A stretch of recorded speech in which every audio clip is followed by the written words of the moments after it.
आज के इस लेक्चर में हमने पढ़ना है कि बेसिक कॉन्सेप्ट्स क्या हैं और उनकी डेफिनेशंस क्या हैं। यानी ऐसे समझ लें कि अकाउंटिंग को समझने के लिए जो बेसिक कॉन्सेप्ट्स हमें पता होना चाहिए, उनकी डेफिनेशंस क्या हैं, जो पेपर पॉइंट ऑफ व्यू से भी इम्पोर्टेंट है। तो स्टार्ट करते हैं हम आज का लेक्चर। जी, सबसे पहले है डिफाइन बुक कीपिंग।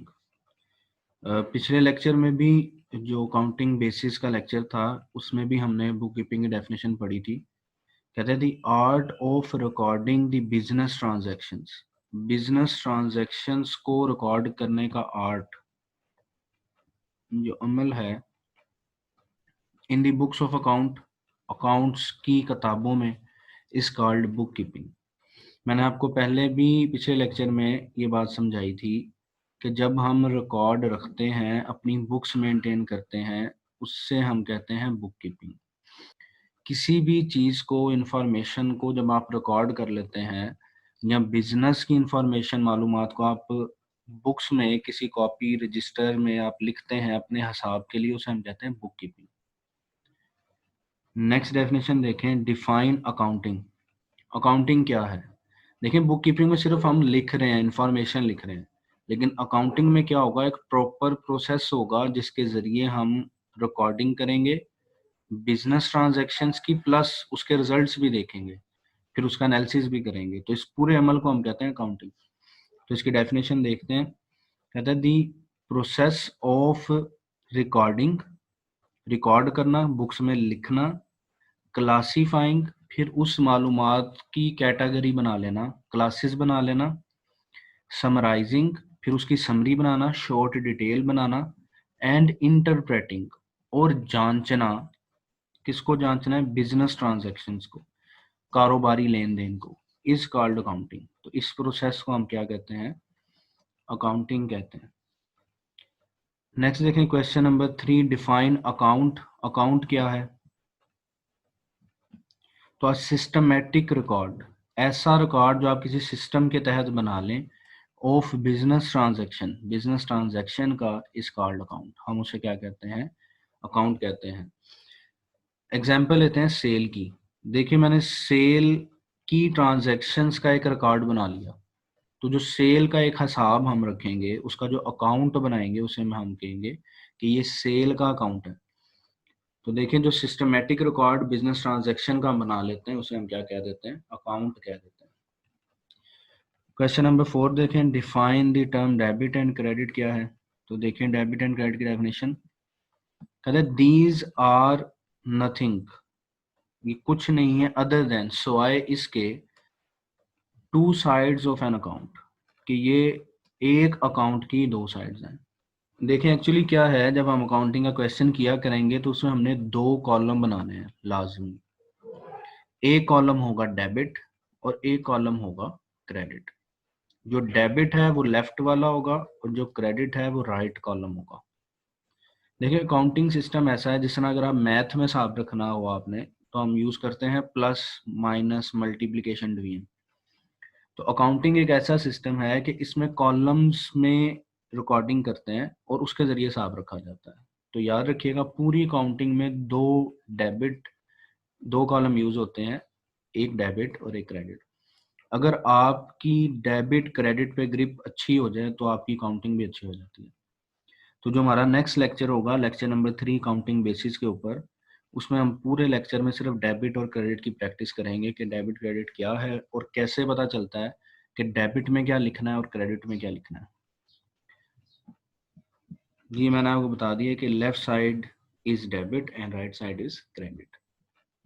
नेक्स्ट देखें, question number 5, name the basis of accounting. ये भी हमने पिछले लेक्चर में पढ़ लिया था कि होल रिकॉर्डिंग, जो सारी रिकॉर्डिंग रखी जाती है इन accounting, is consist of these 5 basis. वो इन 5 बुनियादी चीज़ों पे रखी जाती हैं। कौन कौन सी? Number 1 capital, number 2 liability, number 3 assets, number 4 expenses और number 5 is income. Question number 6 देखें, डिफाइन कैपिटल। कैपिटल क्या है? ये पहली बेस हमारी अकाउंटिंग की। तो अब इन्हें बारी बारी डिस्कस कर लेते हैं। कैपिटल क्या है? कैश, पैसे, गुड्स, चीज़ें, स्किल, हुनर, और एनी अदर एसेट। या कोई भी मजीद एसेट हो सकता है। अगर आपको पिछला लेक्चर याद हो, लेक्चर नंबर 1 प्रीवियस लेक्चर, उसमें हमने एसेट्स की काफ़ी एग्जांपल पढ़ी थी, अबाउट 25 के करीब हमने एग्जांपल पढ़ी थी। तो उनमें से कोई भी एसेट हो, फर्नीचर हो सकता है, बिल्डिंग हो सकती है। इन्वेस्टेड बाय ओनर, जो एक कारोबारी ओनर मालिक इन्वेस्ट करे इन द बिजनेस, अपने कारोबार में, इज कॉल्ड कैपिटल, उसे हम कैपिटल कहते हैं।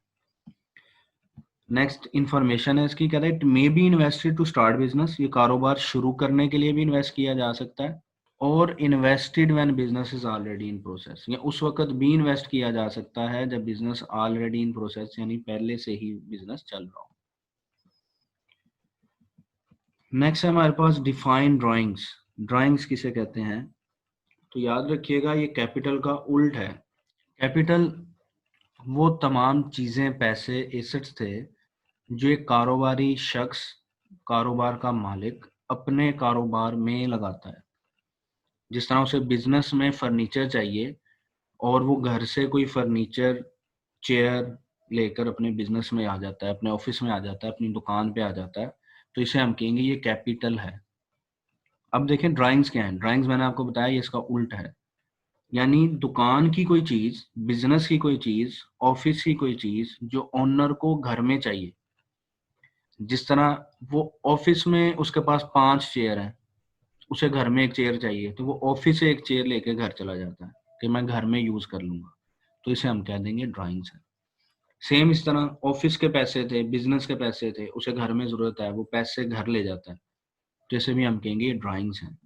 तो देखें इसकी डेफिनेशन, कहता दी कैश और गुड्स, पैसे या चीजें, विड्रॉन फ्रॉम बिजनेस, जो बिजनेस से निकाले जाएं, बाय दी ओनर, ओनर की तरफ से, फॉर हिज पर्सनल यूज, अपने यूज के लिए, आर कॉल्ड ड्राइंग्स, हम उसे ड्राइंग्स कहते हैं।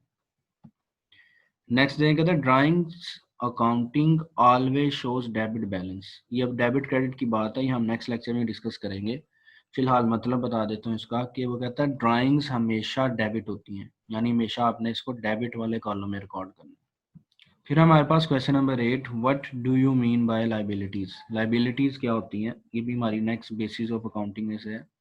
तो लाइबिलिटीज डेफिनेशन देखते हैं, कहता है दी रिस्पॉन्सिबिलिटीज, जिम्मेदारियां, ऑफ बिजनेस, कारोबार की जिम्मेदारियां, आर इट्स लाइबिलिटीज, वो इसकी लाइबिलिटीज हैं। इट इंक्लूड्स एनीथिंग, इसमें कोई भी चीज शामिल हो सकती है, विच इज ड्यू, ड्यू का मतलब याद रखना है आपने, बकाया। आउटस्टैंडिंग टू पे, आउटस्टैंडिंग का मतलब भी होता है बकाया, जो अभी अदा करनी है। अनपेड, अभी तक अदा नहीं की, और अनअर्न्ड, या अभी तक कमाई नहीं है। And anything received in advance, या कोई भी ऐसी चीज या पेमेंट जो आप वक्त से पहले रिसीव कर लें। अगर आप इन वर्डिंग पे गौर करें तो जितनी वर्डिंग है ये सब जिम्मेदारी को शो कर रही है। जैसा देखें ड्यू, सेम इसी तरह अगर आप देखें आउटस्टैंडिंग टू पे, मतलब ये अदा करना है। अनपेड, अभी तक अदा नहीं किया। अनअर्न्ड, अभी तक कमाया नहीं है, पैसे कमाए नहीं है। और रिसीव इन एडवांस, वक्त से पहले पैसे ले लिए, यानी ये भी जिम्मेदारी है। अगर आप वक्त से पहले पैसे ले लें तो जिम्मेदारी है कि आपने वो पैसे या तो वापस करने हैं या उन पैसों के एवज अभी काम करना है। तो ये सारी आपके बिजनेस की क्या होंगी, लाइबिलिटीज होंगी। नेक्स्ट डेफिनेशन देखते हैं, डिफाइन एसेट। एसेट क्या है? तो दी प्रॉपर्टीज, आपके इमलाक, यानी आपकी जिन पर मलकियत हो, और थिंग्स या चीजें, ओन्ड बाय बिजनेस, जो कारोबार की ओनरशिप में हो, and use to earn income, और आमदनी कमाने में मदद करती हों, इस्तेमाल होती हों, आर कॉल्ड एसेट्स, उन्हें हम एसेट्स कहते हैं। सेम इससे हम देखते हैं कि एसेट्स में क्या क्या शामिल है। तो देखिए नेक्स्ट लाइन कहता है इट इंक्लूड्स, इसमें शामिल है, एनीथिंग, कोई भी चीज, विच इज रिसीवेबल, जो अभी हमने रिसीव करनी है, अभी रिसीव की नहीं है। अगर आपको एसेट की डेफिनेशन याद हो या कॉन्सेप्ट याद हो, एसेट के लिए मैंने आपको बताया था कोई भी ऐसी चीज जिस पर हमारा हक हो। तो देखें रिसीवेबल, अभी हमने रिसीव करनी है तो हमारा हक है। और आउटस्टैंडिंग टू रिसीव, अभी मैंने पिछली डेफिनेशन में भी आउटस्टैंडिंग का मतलब बताया था, इसका मतलब होता है बकाया। आउटस्टैंडिंग टू रिसीव यानी बकाया रहती है रिसीव करने वाली, वसूल करने वाली बकाया रहती है। And anything paid in advance, या कोई भी चीज रकम जो हम वक्त से पहले अदा कर दें। देखें, अगर हम किसी को पैसे वक्त से पहले दे देंगे तो उन पर हमारा हक है कि या तो हमें वो पैसे वापस दिए जाएं या फिर उन पैसों की एवज कोई काम किया जाए। तो यहाँ पे भी हक बनता है। फिर से मैं वर्ड्स हाईलाइट कर देता हूँ जिनसे हमें अंदाजा होगा कि ये सारी वर्डिंग जहाँ भी आए वो हमारे एसेट्स होंगे। जिसका देखें रिसीवेबल, यानी ये जो हमने भी रिसीव करने हो, जिन पर हमारा हक हो। आउटस्टैंडिंग टू रिसीव, जो रिसीव करने वाले बकाया रहते हों। या पेड इन एडवांस, अगर वक्त से पहले अदा कर दिया जाए तो उन पर भी हमारा हक होता है। तो ये वर्डिंग जब भी आएगी ये हमारे क्या हो जाएंगे, एसेट्स हो जाएंगे। फिर देखें क्वेश्चन नंबर 10 है डिफाइन एक्सपेंसेस। एक्सपेंसेस क्या है? तो the cost of doing business, the cost of doing business, कारोबार करने का खर्चा, इस कॉल्ड एक्सपेंस, इसे हम एक्सपेंस कहते हैं। इट इंक्लूड्स, इसमें शामिल हैं पेमेंट्स जो हमने अदायगियाँ करनी हो, एंड लॉसेज और नुकसानात, ये हमारे खर्चे होते हैं। फिर हमारे पास डेफिनेशन नंबर 11 इनकम, जो कि लास्ट बेस ऑफ अकाउंटिंग है। कहता है एनी बेनिफिट, कोई भी फायदा, रिसीव जो हमें वसूल हो, और अर्नड या जो हम कमाएं, बाय अ बिजनेस यानी बिजनेस कमाए, इस कॉल्ड इनकम, हम उसे इनकम कहते हैं। इट इंक्लूड्स द प्रॉफिट, इसमें प्रॉफिट शामिल है, एंड रिसिप्ट्स ऑफ बिजनेस, और कारोबार की वसूलियां शामिल हैं। दो चीजें शामिल हैं इसमें, प्रॉफिट्स जो कारोबार के अर्निंग होगी, एंड रिसिप्ट्स जो कारोबार की वसूलियां होंगी। डेफिनेशन नंबर 12 देखें define accounting cycle. Accounting cycle किसे कहते हैं? मैंने पिछले लेक्चर में भी डिटेल से बात समझा दी थी कि अकाउंटिंग का जो प्रोसेस है उसके मेनली 4 स्टेप होते हैं। सबसे पहला रिकॉर्ड करना, जिसे हम जर्नल कहते हैं। फिर क्लासिफिकेशन करना, जिसे हम लेजर कहते हैं। फिर समरी बनाना, जिसे हम ट्रायल बैलेंस कहते हैं। और फिर इंटरप्रिटेशन करना, जिसे हम फाइनेंशियल स्टेटमेंट्स कहते हैं। तो इन सब को बनाना अकाउंटिंग साइकिल कहलाता है। देखते हैं definition, the preparation of journal, ledger, trial balance and financial statement is called accounting cycle. अच्छा, इनकी तरतीब भाई आपने चेंज नहीं करनी, पहले जर्नल, फिर लेजर, फिर ट्रायल बैलेंस और फिर फाइनेंशियल स्टेटमेंट। इन 4 स्टेटमेंट्स को बनाना क्या कहलाता है? अकाउंटिंग साइकिल कहलाता है। Question number 13 define accounting period of financial year क्या होता है? तो काउंटिंग पीरियड की डेफिनेशन देखें, पीरियड फॉर विच, ऐसा वक्त जिसके लिए फाइनेंशियल स्टेटमेंट्स आर प्रिपेयर्ड, जिस टाइम पीरियड के लिए, जिस वक्त के लिए फाइनेंशियल स्टेटमेंट्स बनाई जाए, इस कॉल्ड अकाउंटिंग पीरियड। जिससे हम अज्यूम करते हैं कि हमने रिकॉर्डिंग शुरू की 1 जनवरी से और हमने रिकॉर्ड बनाया 31 दिसंबर तक का, तो हमारा जो फाइनेंशियल पीरियड होगा, अकाउंटिंग पीरियड होगा, वो 1 ईयर होगा। अगर हम रिकॉर्ड शुरू करते हैं 1 जुलाई से और हम एंड करते हैं, ज्यूम करें रिकॉर्डिंग 31 दिसंबर तक का रिजल्ट देखते हैं, तो हमारा जो अकाउंटिंग पीरियड है वो अब 6 मंथ हो जाएगा। यानी जिस टाइम पीरियड के लिए हम हिसाब रखते हैं उसे हम अकाउंटिंग पीरियड कहते हैं। देखिए क्वेश्चन नंबर 14 डिफाइन बिजनेस। तो एनी लॉफुल एक्टिविटी, कोई भी कानूनी सरगर्मी, विच इज रेगुलरली डन, जो मुसलसल की जाए, for the purpose of earning profit, नफा कमाने के लिए, कॉल्ड बिजनेस, उसे हम बिजनेस कहते हैं। यानी कोई भी ऐसी लीगल एक्टिविटी जिसका मकसद नफा कमाना हो और वो रेगुलरली की जाए, यानी डेली बेसिस पे की जाए या मुसलसल की जाए, उसे हम बिजनेस कहते हैं। फिर है हमारे पास question 15 what are different forms या क्लासिफिकेशन ऑफ बिजनेस। कारोबार की कितनी इकसाम हैं? तो फॉर्म्स ऑफ बिजनेस देखें, कहता है the business can be any of the following form, इनमें से किसी भी फॉर्म में हो सकता है। नंबर 1 ट्रेडिंग, यानी सामान खरीदना, गुड्स खरीदना और गुड्स ही बेच देना सेम हालत में बगैर चेंज किए, इसे हम कहते हैं ट्रेडिंग। मैन्युफैक्चरिंग क्या है? यानी गुड्स खरीदना, सामान खरीदना, फिर उसकी शेप चेंज करना और फिर बेचना, उसे हम कहते हैं मैन्युफैक्चरिंग। यानी ट्रेडिंग और मैन्युफैक्चरिंग दोनों का ताल्लुक गुड्स से है। अगर गुड्स एज इट इज खरीद के बेच दी जाए तो ट्रेडिंग, अगर गुड्स खरीद के उसकी शेप चेंज करके बेची जाए तो मैन्युफैक्चरिंग। और थर्ड टाइप है सर्विसेज, खिदमात बेचना। तो ये भी आप जानते हैं बिजनेस होता है, जिस तरह डॉक्टर्स क्लिनिक अगर चला रहा है तो ये उसका सर्विस बिजनेस होगा। क्वेश्चन नंबर 16 देखें, डिफाइन ट्रेडिंग बिजनेस क्या होता है? तो आप business in which goods are purchase, चीजें खरीदी जाएं, and sold in the same form, और उसी तरह बेच दी जाएं, इज कॉल्ड ट्रेडिंग बिजनेस, उसे हम ट्रेडिंग बिजनेस कहते हैं।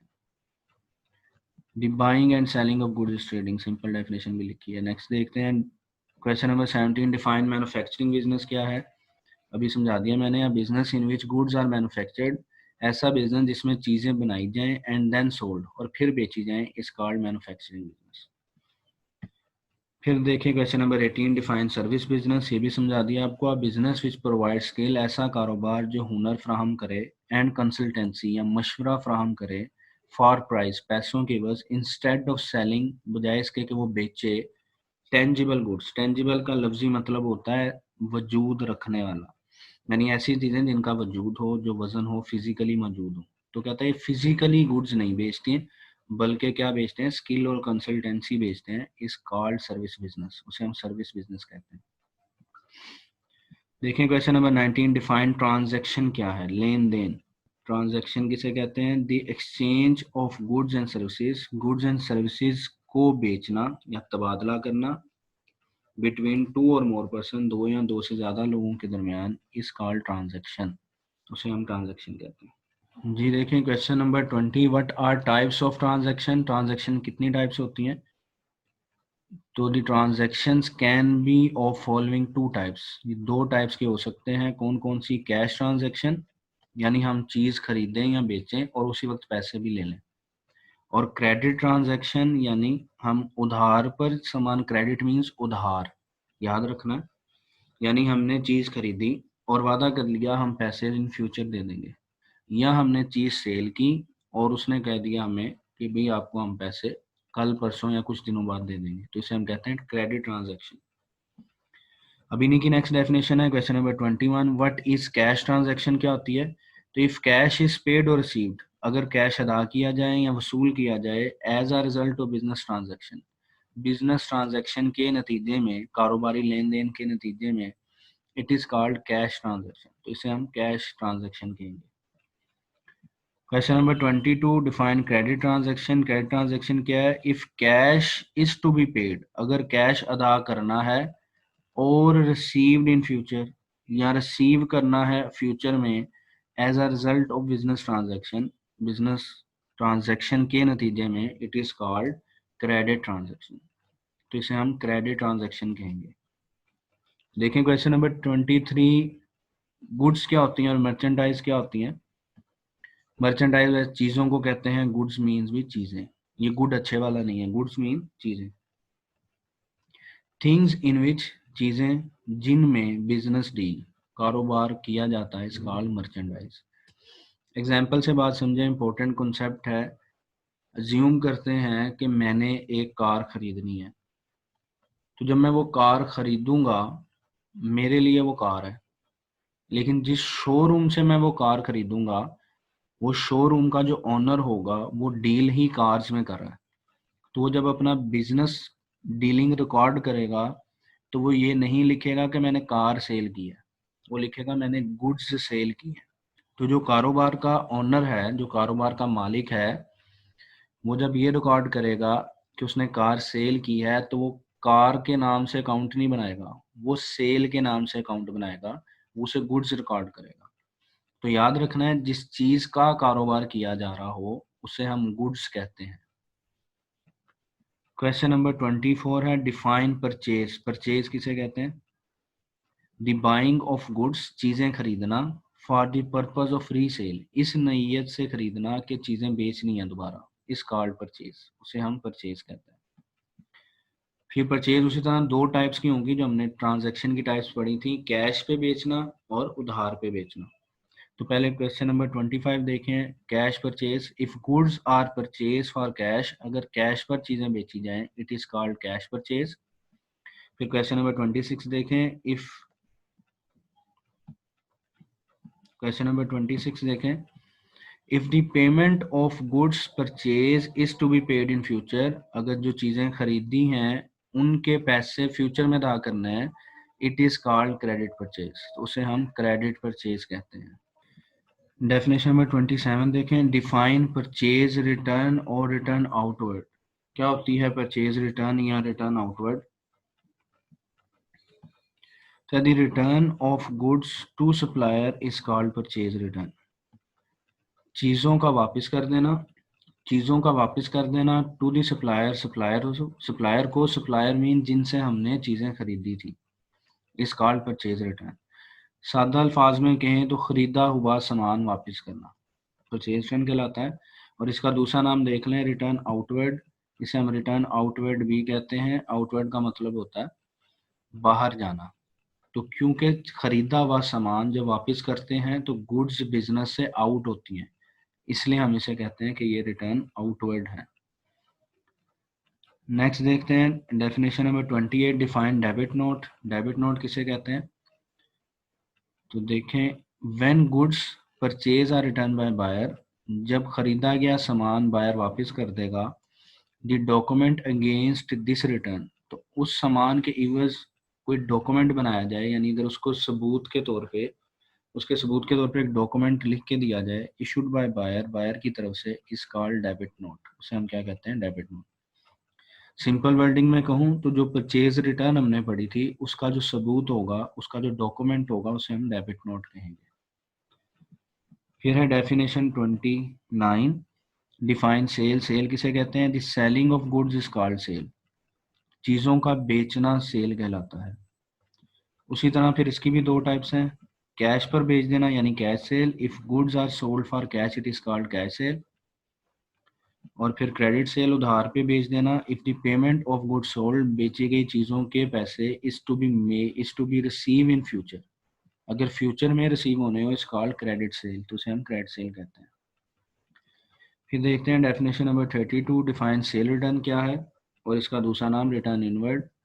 सेम नाम से जाहिर है, बेचा हुआ सामान जो हमने बेचा था, जो हमने सेल किया था, अगर कस्टमर वापस कर दे तो उसे हम सेल रिटर्न कहेंगे। और इसे रिटर्न इनवर्ड इसलिए कहते हैं कि जब बेचा हुआ सामान वापस आएगा तो चीज़ें इन होंगी, यानी बिजनेस में आएंगी, तो इसलिए इसका दूसरा नाम है रिटर्न इनवर्ड। डेफिनेशन देखते हैं, return of goods from customer, अगर कस्टमर चीज़ें वापस कर दे, इस कॉल्ड सेल रिटर्न, तो उसे हम सेल रिटर्न कहते हैं। फिर डिफाइन क्रेडिट नोट, सेम उसी तरह, अगर सेल रिटर्न की डॉक्यूमेंटेशन की जाए, सेल रिटर्न का डॉक्यूमेंट बनाया जाए, उसका प्रूफ बनाया जाए, तो ऐसे डॉक्यूमेंट को हम कहेंगे क्रेडिट नोट। परचेज रिटर्न का जो नोट था उसे कहते हैं डेबिट नोट, और जो सेल रिटर्न का नोट होगा उसे हम कहते हैं क्रेडिट नोट। कहते हैं when goods sold are return by buyer, अगर बेची हुई चीजें बायर वापस कर दे, document against this return issued by seller, तो जो सेलर इसका डॉक्यूमेंट देगा इस कॉल्ड क्रेडिट नोट, उसे हम क्रेडिट नोट कहेंगे। फिर हमारे पास definition number 34, define trade discount क्या होता है। तो देखें ट्रेड डिस्काउंट क्या है। डिडक्शन, डिस्काउंट का लफ्जी मतलब होता है पैसे कम देना, तो याद रख लें डिस्काउंट इज डिडक्शन। तो डेफिनेशन आपकी शुरू होगी, deduction on list price of goods, चीज़ों की कीमत पे। लिस्ट प्राइस कहते हैं ऐसी कीमत जो प्रोडक्ट के ऊपर लिखी होती है, at the time of sale, sale के वक्त, इस कॉल्ड ट्रेड डिस्काउंट। एग्जाम्पल ले लें, समझ आ जाएगी बात। जिस तरह हम चीज़ खरीदने जाते हैं, दुकान में एंटर होते हैं तो प्रोडक्ट की लिस्ट प्राइस है, अज्यूम करते हैं 200, और हम बार्गेनिंग करते हैं दुकानदार से, और उसे हम कह देते हैं जनाब हमें 170 या 180 की दे दें। अज्यूम किया कि 180 पे डील फिक्स होगी, उसने एग्री कर लिया कि ठीक है 180 की आप प्रोडक्ट ले लें। तो ये जो 20 रुपये कम किए हैं लिस्ट प्राइस में से, जो कम किए हैं 20 रुपये, ऐसा डिस्काउंट क्या कहलाएगा? ट्रेड डिस्काउंट कहलाएगा। और such discount has no accounting treatment और रिकॉर्डिंग इन बुक्स, और ये ऐसा डिस्काउंट है जिसको हम अकाउंटिंग में रिकॉर्ड नहीं करते, याद रखना है। क्यों नहीं करते, वजह आपको बता देता हूँ। देखें, जब हम अकाउंटिंग की रिकॉर्डिंग करते हैं तो हमें प्रूफ साथ चाहिए होता है, और जो अकाउंटिंग ट्रांजैक्शन का बेसिक प्रूफ होता है वो होता है कैश मेमो या वाउचर, वो जो बिल आपके पास आते हैं। तो हम जितने भी बिल हो अकाउंटेंट को देते हैं, और बिल की वो एंट्री पास कर देता है, यानी रिकॉर्डिंग कर लेता है अकाउंटेंट। तो देखें, इसका जो बिल बनेगा वो 180 रुपये का बनेगा, जो मैंने एग्जांपल दी थी। तो जो अकाउंटेंट रिकॉर्डिंग करेगा वो भी 180 रुपये की करेगा। तो याद रख लें कि जो ट्रेड डिस्काउंट है उसको हम अकाउंटिंग में रिकॉर्ड नहीं करते। क्यों नहीं करते? क्योंकि ये बिल का हिस्सा नहीं बनता। जो बिल बनाया जाता है वो डिस्काउंट माइनस करने के बाद की जो रकम होती है उसका बिल दुकानदार हमें देता है। इसलिए जो रिकॉर्डिंग की जाती है वो भी बिल की रकम की जाती है। यही वजह है कि ट्रेड डिस्काउंट को अकाउंटिंग में रिकॉर्ड नहीं किया जाता। नेक्स्ट टाइप ऑफ डिस्काउंट है हमारे पास कैश डिस्काउंट। तो इसकी डेफिनेशन देखें, डिडक्शन आपको समझा दिया था, डिस्काउंट का मतलब होता है डिडक्शन, पैसे कम देना। ऑन अर्ली या prompt payment, prompt means early यानी जल्दी, पेमेंट पैसे दे देना ऑफ कैश, यानी अगर आप वक्त से पहले ही पैसे दे दें और पार्टी एग्री कर जाए कुछ कम पैसे लेने पर, तो जितने कम पैसे दिए जाएंगे वो क्या कहलाएगा, इस कॉल्ड कैश डिस्काउंट। जैसे अगर मैंने किसी को 10,000 पे करना है 3 महीने बाद और मैं उसे कुछ दिनों बाद ही कह देता हूँ कि यार आप ऐसा करो 9,800 ले लो, 200 छोड़ दो क्योंकि वो भी कम है, या फिर 3 महीने बाद 10,000 ही ले लेना, तो अगर वो शख्स एग्री कर जाए कि ठीक है आप मुझे अभी 9,800 दे दो, तो जो 200 कम दिया मैंने, ऐसे डिस्काउंट को हम कहेंगे कैश डिस्काउंट। फिर देखें definition number 36, define proprietor. Proprietor कौन होता है, the owner of business is called proprietor. तो जो कारोबार का मालिक है उसे हम प्रोप्राइटर कहते हैं। नेक्स्ट डेफिनेशन डिफाइन डेटर, जो पिछले लेक्चर में मैंने काफ़ी डिटेल में समझा दिया था कि डेटर कौन होते हैं, डेटर एंड क्रेडिटर। तो देखें, द पर्सन टू हुम, ऐसा शख्स जिसको, ये वर्ड याद रखना है आपने, टू हुम, ऐसा शख्स जिसको गुड्स और सर्विसेज या खिदमात आर सोल्ड ऑन क्रेडिट, उधार पे बेची जाए, इस कॉल्ड डेटर, उसे हम डेटर कहते हैं। और इसकी दूसरी डेफिनेशन भी लिखी है, द पर्सन फ्रॉम होम, ऐसा शख्स जिससे पेमेंट ऑफ गुड्स और services to be receive in future, जिससे पैसे हमने फ्यूचर में लेने हो, वही बात है जिसको उधार बेचेंगे उसी से पैसे इन फ्यूचर लेने होंगे। तो मैंने जरा दूसरी चेंज वर्डिंग में लिख दिया, कॉन्सेप्ट एक ही है। क्वेश्चन नंबर 38 देखें, define creditor, the person from whom, ऐसा शख्स जिससे goods and services are purchase on credit, उधार पे चीजें खरीदी जाएं। तो इसके लिए वर्ड आपने याद रखना है फ्रॉम होम, जिससे goods and services are purchase on credit. तो सिंपल वर्डिंग में याद रख लें, जिनसे उधार सामान खरीदा जाए वो क्रेडिटर, और जिनको उधार सामान बेचा जाए वो डेटर। इसकी दूसरी डेफिनेशन भी देख लें, कहते हैं the person to whom the payment of goods and services to be paid in future, जिनको इन फ्यूचर पैसे अदा करने हों वो क्रेडिटर है। फिर है definition number 39, define voucher. Voucher किसे कहते हैं, तो return evidence of business transaction, business transaction का जो रिटर्न एविडेंस है, वो जो बिल है आपको मिलता है, इस कॉल्ड वाउचर, उसे हम वाउचर कहते हैं। सबूत, रिटर्न एविडेंस मीन्स सबूत, लिखा हुआ सबूत। Question number 40, define invoice.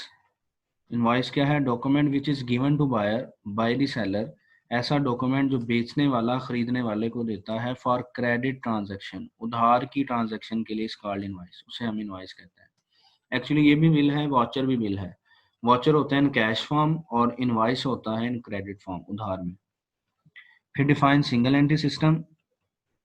Debit credit आपको मैंने समझा दिया था अभी जब हमने लेक्चर शुरू किया कि हम पूरी अकाउंटिंग में जो भी रिकॉर्डिंग करेंगे वो या डेबिट साइड पे करते हैं या क्रेडिट साइड पे करते हैं। तो इस सिस्टम के लिहाज से दो अकाउंटिंग के सिस्टम होते हैं, दो एंट्री करने के सिस्टम होते हैं। एक को हम कहते हैं सिंगल एंट्री सिस्टम और दूसरे को हम कहते हैं डबल एंट्री सिस्टम। नाम से जाहिर है, सिंगल एंट्री सिस्टम ऐसा सिस्टम जिसमें एक बात रिकॉर्ड करनी है, यानी या डेबिट रिकॉर्ड करना है या क्रेडिट रिकॉर्ड करना है। और डबल एंट्री सिस्टम मींस ऐसा एंट्री का सिस्टम जिसमें दोनों बातें रिकॉर्ड करनी है, डेबिट भी रिकॉर्ड करना है और क्रेडिट भी रिकॉर्ड करना है। तो डेफिनेशन देखें, the system of accounts in which, ऐसा सिस्टम अकाउंटिंग का in which only one aspect, जिसमें एक रुख रिकॉर्ड किया जाएगा, वन एस्पेक्ट, यानी या डेबिट रिकॉर्ड कर लेंगे या क्रेडिट रिकॉर्ड कर लेंगे, of each transaction is recorded either debit, या डेबिट करना है, और क्रेडिट या क्रेडिट करना है, is called single entry system. इसका दूसरा नाम होता है, it is also called as accounts from incomplete record, भी इसे कहते हैं। यानी क्योंकि इसमें देखें एक बात रिकॉर्ड कर रहे हैं तो आपका जो रिकॉर्ड होता है वो इनकम्प्लीट रह जाता है। फिर देखें डेफिनेशन ऑफ 42, जो भी आपको समझा दी, double entry system, the system of accounts, accounts का ऐसा सिस्टम इन विच, जिसमें two aspect of each transaction, हर ट्रांजैक्शन की दो बातें इज रिकॉर्डेड रिकॉर्ड की जाएंगी, बोथ डेबिट एंड क्रेडिट, दोनों को रिकॉर्ड करना है, डेबिट को भी और क्रेडिट को भी। तो इसमें याद रखिएगा कितने एस्पेक्ट होंगे, 2 एस्पेक्ट्स को रिकॉर्ड किया जाएगा। It is also called as accounts from complete record, क्योंकि इसमें हम दोनों बातें रिकॉर्ड करते हैं, तो इसके जरिए जो रिकॉर्ड होता है वो कंप्लीट होता है। फिर है how many system of accounting are there, अब अकाउंटिंग के सिस्टम कितने हैं ये याद रखिएगा, ये हमारे पास है टाइम पीरियड के लिहाज से कि कब चीज़ों को रिकॉर्ड करना है। पिछले जो हमने टाइप्स पढ़ी थी वो एंट्री के लिहाज से थी, यानी डेबिट और क्रेडिट के लिहाज से। तो देखें कहता है there are mainly 2 types of accounting system, cash system और एक्रूवल सिस्टम। अब इनकी डेफिनेशन पढ़ते हैं, कैश सिस्टम और एक्रूवल सिस्टम की। डेफिनेशन 44 है। कैश सिस्टम क्या होता है? This system in which transactions are recorded only when, सिर्फ तब रिकॉर्ड करें, कैश इज पेड और रिसीव, जब हमने कैश पे कर दिया हो, ये देखें पास्ट टेंस है, पेड थर्ड फॉर्म है और रिसीव्ड भी थर्ड फॉर्म है, यानी हम कैश पे कर चुके हों या कैश रिसीव कर चुके हों तब रिकॉर्ड किया जाए, तो ऐसा सिस्टम कहलाता है कैश सिस्टम। और 45 डेफिनेशन देखें, एक्रूवल सिस्टम क्या है? दिस सिस्टम इन विच, ऐसा system in which transaction is recorded even when मतलब तब भी, उस वक्त भी रिकॉर्ड कर लें, अमाउंट इज पेएबल और रिसीवेबल, यानी अभी अदा करनी है या रिसीव करने वाली है। अब यहाँ पे हमारे पास अकाउंटिंग के कुछ बेसिक कॉन्सेप्ट्स आ रहे हैं मजीद, और ये बड़े इंपॉर्टेंट हैं, याद रखना है आपने। ये नॉर्मली पूछे जाते हैं इंटरव्यू के दौरान भी, कि कॉमर्स के स्टूडेंट को इतनी बातें अकाउंटिंग के स्टूडेंट को पता होनी चाहिए। थोड़े टेक्निकल हैं लेकिन बहुत इंपॉर्टेंट है, तो इनको ध्यान से सुनना है आपने। तो देखें definition number 46, what is meant by dual concept of accounting. Dual concept of accounting क्या कहता है? ये कहता है इट मीन्स दैट, इसका मतलब है इन अकाउंटिंग में there is debit for every credit, जिससे हमने डबल एंट्री सिस्टम पढ़ा था कि अगर कोई बात डेबिट हो रही है तो उसके साथ क्रेडिट भी लाजमी होगी, and credit for every debit, और अगर कोई बात क्रेडिट है तो उसके लिए डेबिट लाजमी होगा, यानी दोनों बातें लाजमी होंगी। तो ऐसा कॉन्सेप्ट क्या कहलाता है? Dual concept of accounting. फिर है what is going concern concept. अब ये कॉन्सेप्ट क्या कहता है? गोइंग कॉन्सर्न कॉन्सेप्ट क्या कहता है? कहता है द गोइंग कॉन्सर्न प्रिंसिपल, जो गोइंग कॉन्सर्न का असूल है, इज द अजम्पशन, ये एक्चुअली मफरूजा है, फर्ज करना है आपने, that an entity will remain in business, entity मतलब अदारा, रिमेन इन बिजनेस यानी वो कारोबार में रहेगा, फॉर द फॉरसीएबल फ्यूचर, यानी एक लंबे फ्यूचर टाइम तक जो एंटिटी है वो बिजनेस करती रहेगी। एक्चुअली इसका मकसद क्या है? अगर हम अकाउंटिंग कर रहे हैं और हमें पता है कि कल कारोबार बंद हो जाना है या परसों कारोबार बंद हो जाना है, या हमने नियत किया है कि बिजनेस को तो हमने खत्म कर देना है, तो यकीनन आप रिकॉर्डिंग भी छोड़ देंगे या रिकॉर्डिंग कम करेंगे, या मे भी अपने मतलब की रिकॉर्डिंग कर लें या कोई फ्रॉड प्लान कर लें अगर पार्टनरशिप है तो। इसलिए ये कॉन्सेप्ट कहता है कि अकाउंटिंग करते वक्त, रिकॉर्डिंग करते वक्त ये नहीं देखना कि बिजनेस खत्म हो रहा है, बेशक खत्म क्यों ना हो रहा हो, यही सोच के रिकॉर्डिंग करनी है, यही अज्यूम करके रिकॉर्डिंग करनी है कि जो बिजनेस है वो फॉरसीएबल फ्यूचर तक चलता रहेगा, यानी लंबे अरसे तक चलता रहेगा। डेफिनेशन नंबर 48 है what is business entity concept. Business entity concept क्या है? तो अगर आपको याद हो तो मैंने कैपिटल और ड्राइंग में फ़र्क समझाया था, वो इसी कॉन्सेप्ट के तहत था। तो देखें ये कॉन्सेप्ट क्या कहता है। अकॉर्डिंग टू दिस कॉन्सेप्ट, इस कॉन्सेप्ट के मुताबिक the business is separate entity, कारोबार एक अलहदा हैसियत रखता है, अपार्ट, अपार्ट मतलब अलहदा, फ्रॉम द ओनर, ओनर से अलहदा, ऑफ द बिजनेस, यानी इस कॉन्सेप्ट के मुताबिक ओनर एक अलहदा शख्स है और जो कारोबार है वो एक अलग आर्टिफिशियल शख्स है। जिस तरह देखिए हमने पढ़ा था, ओनर कोई चीज़ घर की बिजनेस में ले आए तो वो कैपिटल, और अगर बिजनेस की कोई चीज़ वो घर ले जाए तो वो ड्राइंग्स। अलहदा अलहदा रिकॉर्ड करना है, यानी दोनों को अलग समझना है। It means that recording from business point of view, जो बिजनेस के पॉइंट ऑफ व्यू से रिकॉर्डिंग है, must be different from owners point of view, वो ओनर पॉइंट ऑफ व्यू से अलग होती है। तो एक पॉइंट याद रख लें, जब भी आपने अकाउंटिंग पढ़नी है या कोई क्वेश्चन सोल्व करना है तो आपने बिजनेस पॉइंट ऑफ व्यू से सोचा करना है। हम बिजनेस के लिए अकाउंटेंट होते हैं, हमने बिजनेस पॉइंट ऑफ व्यू को ध्यान में रखना है। Question number 49, explain matching concept of accounting. Matching concept क्या है?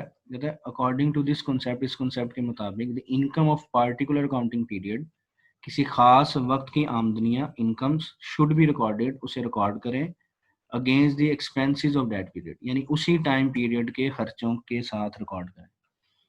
कहने का मतलब ये है कि मसलन अगर आप 2019 की इनकम और एक्सपेंस का हिसाब लगाना चाहते हैं तो उसमें कोई भी खर्चा 2020 या 2018 का नहीं होना चाहिए, यानी जिस टाइम पीरियड की इनकम्स हैं उसी टाइम पीरियड के एक्सपेंस होने चाहिए, या जिस टाइम पीरियड के एक्सपेंस हैं उसी टाइम पीरियड की इनकम होनी चाहिए, ताकि हमारे पास एक्चुअल रिजल्ट आ सके। फिर है definition of 50, define prudence concept. Prudence concept क्या कहता है? कहता है अकॉर्डिंग टू दिस कॉन्सेप्ट, इस कॉन्सेप्ट के मुताबिक income should not be recorded, income को रिकॉर्ड नहीं करना अनटिल रियलाइज, जब तक रियलाइज मतलब होता है पैसों का मिलना। जब तक, वैसे तो इसका मतलब एहसास करना भी होता है, रियलाइज करना, महसूस करना, लेकिन बिजनेस लैंग्वेज में इसका मतलब होता है पैसों का मिलना, यानी इनकम तब तक रिकॉर्ड नहीं करनी जब तक पैसे ना मिल जाए।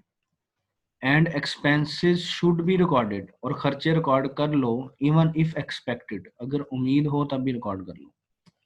एक्चुअली ये कॉन्सेप्ट है ताकि आपकी जो फाइनेंशियल स्टेटमेंट्स हैं वो गलत रिजल्ट शो ना करें, वो ऐसी इंफॉर्मेशन शो ना करें जो आपके लिए बाद में अनफेवरेबल बन जाए। जैसा ज्यूम करते हैं, उसने कहा इनकम रिकॉर्ड तब तक नहीं करनी जब तक ना मिले, और एक्सपेंसेस तब भी रिकॉर्ड कर लो जब उम्मीद हो। तो देखें इसकी concluding line, under the prudence concept, prudence concept के मुताबिक डू नॉट ओवर एस्टिमेट, ज़्यादा नहीं होने चाहिए। क्या ज़्यादा नहीं होने चाहिए? अमाउंट्स ऑफ रेवेन्यूज, आमदनियों के पैसे, एंड एसेट, और एसेट के पैसे, यानी ये चीज़ें ज़्यादा नहीं लिखनी, क्योंकि अगर ये चीज़ें ज़्यादा लिख दी तो आपके जो इंफॉर्मेशन है वो गलत हो जाएगी आउटसाइडर्स के लिए। And do not under estimate the amount of expensive liabilities, और सेम इसी तरह एक्सपेंसेस और लाइबिलिटीज की अमाउंट्स को कम नहीं लिखनी। एक्चुअली ये कॉन्सेप्ट यूज कहाँ होता है? ऐसे इन्वेस्टर्स, ऐसे लोग जो आपकी फाइनेंशियल स्टेटमेंट देखकर आपके कारोबार में पैसे लगाते हैं, तो ये उनको फेवर देने के लिए कॉन्सेप्ट है।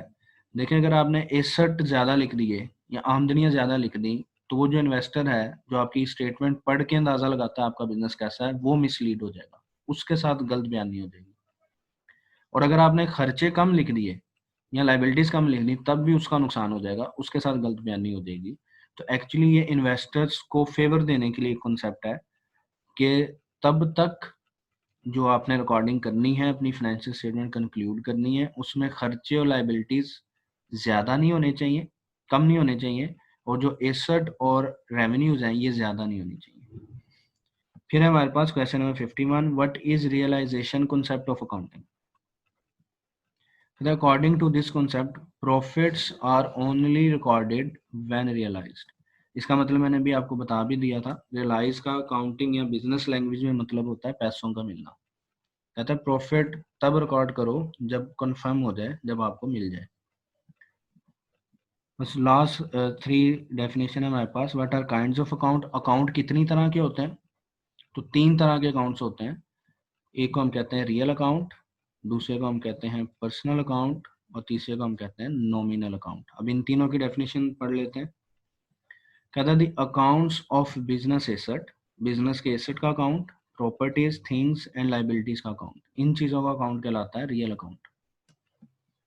और पर्सनल अकाउंट क्या होते हैं? नाम से जाहिर है, the accounts of person, firms, companies, firm भी मतलब बिजनेस को कहते हैं, ऐसे बिजनेस जो रिलेटेड टू सर्विस हो या पार्टनरशिप हो। तो लोगों के बिजनेस कंपनीज के जो अकाउंट्स होते हैं इनको हम कहते हैं पर्सनल अकाउंट्स। और लास्ट डेफिनेशन है हमारे पास नॉमिनल अकाउंट। नॉमिनल अकाउंट क्या होते हैं? मामूली, नाम से ज़ाहिर है, यानी छोटी छोटी चीज़ों के। उनमें क्या शामिल होता है? द अमाउंट ऑफ एक्सपेंसेस, खर्चों के अकाउंट, लॉसेस के अकाउंट, इनकम्स एंड प्रॉफिट, आमदनी और प्रॉफिट के अकाउंट कहलाते हैं नॉमिनल अकाउंट। तो यहाँ पे हमारा लेक्चर ख़त्म होता है आज का।